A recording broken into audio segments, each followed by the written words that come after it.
Students, জ্ঞান চর্চার আজকের নতুন সাজেশন বাংলার প্রথম চ্যাপ্টার জ্ঞানচক্ষু যা সাজেশন নিয়ে এসে গেছি।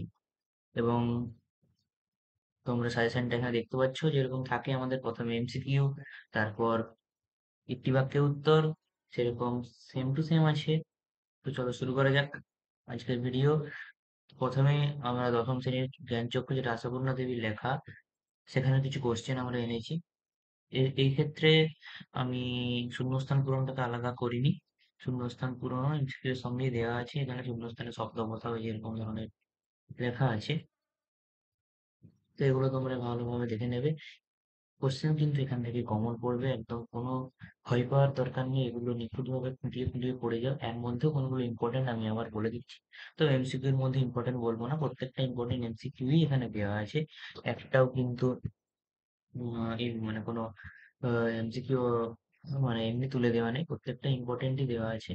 তবে এমসিকিউ এর মধ্যে কোনো আর সাজেশন করবো না। তবুও বড় কোশ্চেন যাদের তবুও ভয় হচ্ছে, বা তাদের মনে হচ্ছে এতগুলো কোশ্চেন করতে পারবো না, এতগুলো কোশ্চেন পরীক্ষার সময় মনে থাকবে না, তাদের জন্য বড় কোশ্চেনের সাজেশন যেটা বলা হয় সেটা করে দেবো।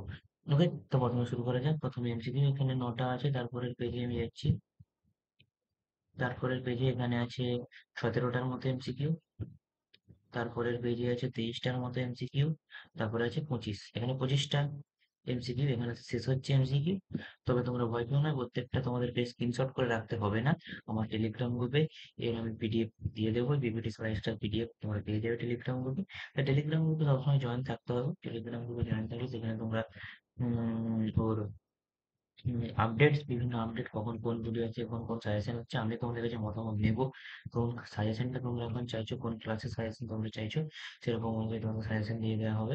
এবার আসছে এখানে আমরা অতি সংক্ষিপ্ত প্রশ্ন উত্তর, যেখানে প্রশ্নের মানে এরকম কিন্তু একটা করে প্রশ্ন তোমাদের থাকবে প্রথম ইউনিট টেস্টে। সেখানে অতি সংক্ষিপ্ত এরকম ভাবে একটি লাইনে উত্তর দিতে বলবে, বা মিনিমাম 20টা শব্দের মধ্যে। সেখানে তোমরা এরকম ধরনের কোশ্চেন তোমরা পেয়ে যাবে, যেটা এখানে দেখতে পাচ্ছ আছে। টোটাল কতগুলো কোশ্চেন দেওয়া আছে এটা আমি দেখছি। এখানে 9টা, এখানে আছে 4টা, এদের আছে 9-এর দাগ এখানে, এবং তারপরে 1-এর দাগ, এটা বড় কোশ্চেন। তো 3 এবং 5, 9-এর দাগ এখানে এসে শেষ হচ্ছে তোমাদের 2 নম্বরের কোশ্চেন, যেখানের মধ্যে ইম্পর্টেন্ট গুলো যদি একটু দেখি। এই যে প্রথমের যে কোশ্চেনটা আছে, এই কোশ্চেনটা কি ধরনের বাক্য, এটা একটু ব্যাকরণের দিক দিকেও আমি বিচার করে দিয়েছি, কারণ ওই জায়গা থেকে যে ব্যাকরণটা পড়তে পারে সেটাও তোমাদের দরকার অবশ্যই। দ্বিতীয় কোশ্চেনটা খুব ইম্পর্টেন্ট, যে কোন প্রসঙ্গের কথা বলেছে। উম যেন নেশায় পেয়েছি, এখানে কোন নেশার কথা বলা হয়েছে? এখানে গল্প লেখার নেশা, লুকিয়ে লুকিয়ে তপনের গল্প লেখার নেশা, এই কথাটা এখানে বলা আছে। এটা তোমাদেরকে উম, লিখতে হবে সেখানে। গভীরভাবে সংকল্প করে তপনের সংকল্প কি, এটা বড় কোশ্চেন এবং 1 নম্বর কোশ্চেন, উভয়ই ইম্পর্টেন্ট। চোখ মার্বেল হয়ে গেল, তপনের চোখ মার্বেল হয়ে গেল কেন, এটা বড় কোশ্চেনে যেরকম ইম্পর্টেন্ট, এটার থেকেও একের থেকেও বড় কোশ্চেনে ইম্পর্টেন্ট। খুব ভালোভাবে ভালো বাংলায় এগুলো কিন্তু লেখা আছে। তপনের মিশর পেশা কি ছিল সেটা লিখতে হবে। সবচেয়ে দুঃখের দিন কেন, ওটাও খুব ইম্পর্টেন্ট। এটা খুব ইম্পর্টেন্ট, সবচেয়ে দুঃখের দিন কারণ এটা কোন রিলেটেড ঘটনা ঘটেছিল। এখানেও ইম্পর্টেন্ট, বড় কোশ্চেনও সেম ইম্পর্টেন্ট। তো আমরা এখন আসছি বড় কোশ্চেনে। এই বিষয়ে সন্দেহ ছিল তপনের, কোন বিষয়ে সন্দেহ ছিল তপনের?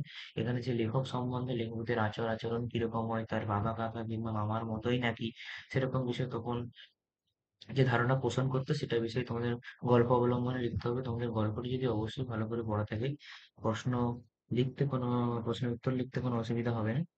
তবে পাঠ্যপুস্তক নিখুঁতভাবে পড়তে হবে। বই পড়ার যেহেতু কোনো বিকল্প নেই, তাই বই না পড়ে শুধুমাত্র সাজেশন ফলো করা কিন্তু বিপজ্জনক।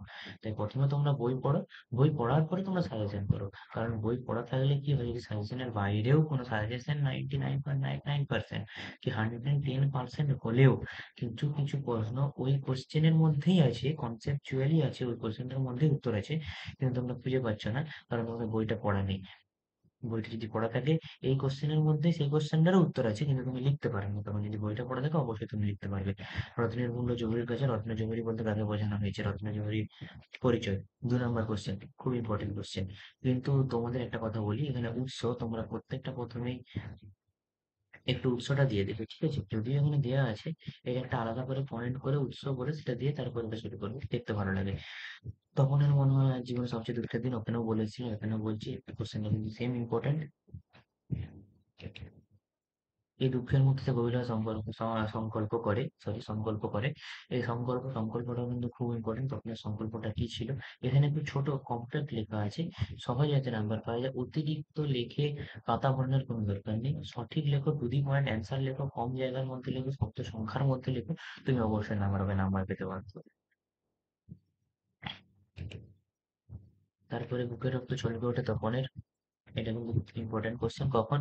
না, যখন পত্রিকা হাতে মেঘামশাই হয় আর মাসিমণি তার বাড়িতে এসেছিল, সেই সময়ের কথা এটা বলা হয়েছে। এটা কিন্তু খুব ইম্পর্টেন্ট। পৃথিবীতে এরকম অলৌকিক ঘটনা ঘটে যে তপনের যে লেখা গল্প হাজার হাজার ছেলেদের হাতে ঘুরবে।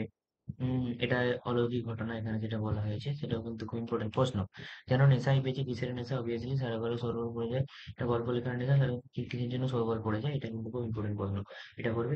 আর এর সঙ্গে একটি প্রশ্ন, যে প্রশ্নটি এখনো রয়ে গেল ইম্পর্টেন্ট, সেটা আমার এখানে দেওয়া হয়নি, আমি নিজে মুখে বলে দিচ্ছি। তপনের চরিত্র কিন্তু খুব ভালোভাবে তোমরা করে যাবে, ঠিক আছে? আর তখনের চরিত্র তোমরা করে যাবে, কিন্তু তখনের চরিত্র করতে পারে। গল্পের সংক্ষিপ্ত সার তোমরা করবে। যদি তোমাদের সব গল্পগুলো বা কবিতাগুলো সংক্ষিপ্ত সার লাগে, তখন তোমরা আমাকে কমেন্ট করতে পারো। আমি কিন্তু প্রত্যেকটা সংক্ষিপ্ত সার একটা এরকম পিডিএফ আকারে প্রত্যেকটা যতগুলোর মধ্যে পার্সোনালিটি আছে অথবা পরে সামাটিভ গুলো সংক্ষিপ্ত সারগুলো আমি কিন্তু করে দেবো। সেটা কিন্তু করলে তোমরা নামকরণের সার্থকতা এই ধরনের প্রশ্নগুলো খুব সহজে লিখতে পারবে। এবং অবশ্যই যে গল্প সম্বন্ধে একটা স্পষ্ট ধারণা তৈরি হবে। তো এখানে তোমরা দেখতে পাচ্ছ এই সমস্ত প্রশ্নগুলো এখানে তোমাদের আলোচনা করা আছে। এখান থেকে স্ক্রিনশট নিতে যে কোনো লাভ নেই। তোমরা পরে পড়তে পারবে না, ফেটে যাবে ছবিগুলো। কিন্তু এগুলো সমস্ত পিডিএফ আমি টেলিগ্রাম চ্যানেলে দিয়ে দেবো, তোমরা সেখান থেকে নিয়ে নেবে। টেলিগ্রাম চ্যানেলে পিডিএফ একদম ফ্রি অফ কস্টে তোমরা পাবে, কোনো টাকা লাগবে না। তাই সেটা তোমার জয়েন হয়ে থাকো, তোমার সেখানেই আমি সমস্ত কিন্তু আপডেট এখানে দিই। তো আজকে এই পর্যন্তই। তোমরা চ্যানেলটা সাবস্ক্রাইব করে দেবে এবং তোমাদের সাথে আমরা আছি। সমস্ত পরীক্ষায় সমস্ত সাবজেক্ট নিয়ে আমরা আসবো। আজকেই 3টে সাবজেক্টের আমি দিয়ে দিয়েছি সাজেশন, একটা একটা করে চ্যাপ্টার, এবং এরকমই সাজেশন আসবে প্রত্যেকটা চ্যাপ্টার। দেখি সেরকম পরীক্ষার আগে একটা গ্র্যান্ড সাজেশনের আয়োজন করতে পারি ফার্স্ট ইউনিট টেস্টে, যাতে কিন্তু শুধু কোশ্চেন থাকবে আর উত্তর থাকবে না। সেক্ষেত্রে শুধু কোশ্চেন গুলো আমি দিয়ে দেবো, সেগুলো তোমরা রেডি করে নেবে, কারণ সেই কোশ্চেন গুলো এর মধ্যেই থাকবে। এরও আমি একটা পুরো কমপ্লিট সাজেশন করে দিয়ে দেবো। আর সেই সাজেশন গুলো কিন্তু শর্ট কোশ্চেনে হবে না। সেই সাজেশন গুলো কিন্তু 3 আর 5 অথবা 2 নম্বর, সরি 2 নম্বর নয়, 3 এবং 5। ঠিক আছে, আজকে এখান পর্যন্ত।